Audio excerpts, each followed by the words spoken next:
আঞ্চলিক আবহাওয়া কেন্দ্র কলকাতার দৈনিক আবহাওয়া আপডেট ভিডিওতে আপনাকে স্বাগত। গতকাল সর্বোচ্চ তাপমাত্রা ছিল দক্ষিণবঙ্গের পানাগড়ে ৩৯.৪ ডিগ্রি সেলসিয়াস, উত্তরবঙ্গের মালদায় ৩৫ ডিগ্রি সেলসিয়াস। উত্তরবঙ্গের দার্জিলিং জেলায় অধিকাংশ স্থানে অতি হালকা থেকে মাঝারি বৃষ্টিপাতের সঙ্গে এক স্থানে অতি ভারী বৃষ্টিপাত রেকর্ড করা হয়েছে। এছাড়াও আলিপুরদুয়ার, জলপাইগুড়ি, দার্জিলিং ও কালিম্পং জেলার কয়েকটি স্থানে ভারী থেকে অতি ভারী বৃষ্টিপাত হয়েছে।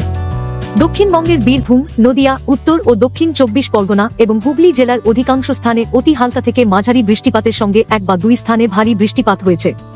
দক্ষিণবঙ্গের অবশিষ্ট জেলাগুলির এক বা দুই স্থানে অতি হালকা থেকে মাঝারি বৃষ্টিপাত রেকর্ড করা হয়েছে। দক্ষিণ পশ্চিম মৌসুমী বায়ু পশ্চিমবঙ্গের উপর সক্রিয় রয়েছে। গড় সমুদ্রপৃষ্ঠে অবস্থিত মৌসুমী নিম্নচাপ অক্ষরেখাটি যা পাঞ্জাব থেকে হরিয়ানা ও উত্তরপ্রদেশ হয়ে বিহার পর্যন্ত বিস্তৃত এখনও বজায় রয়েছে। আগামী ৭ দিনের আবহাওয়ার পূর্বাভাস মানচিত্রে প্রদর্শিত হল।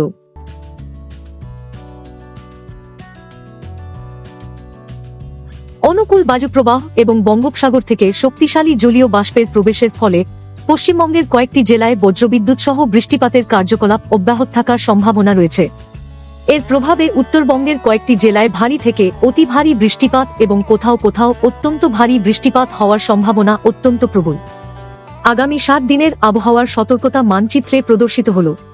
ভারী বৃষ্টিপাত অথবা বজ্রসহ বৃষ্টির সময় নিরাপদ স্থানে আশ্রয় নিন।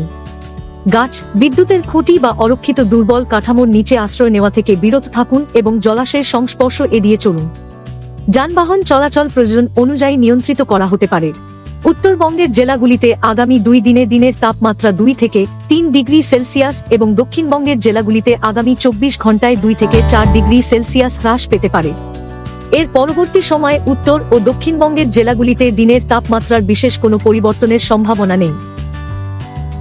আবহাওয়া সম্পর্কিত আরও আপডেটের জন্য আমাদের অফিসিয়াল ওয়েবসাইটটি অনুসরণ করুন।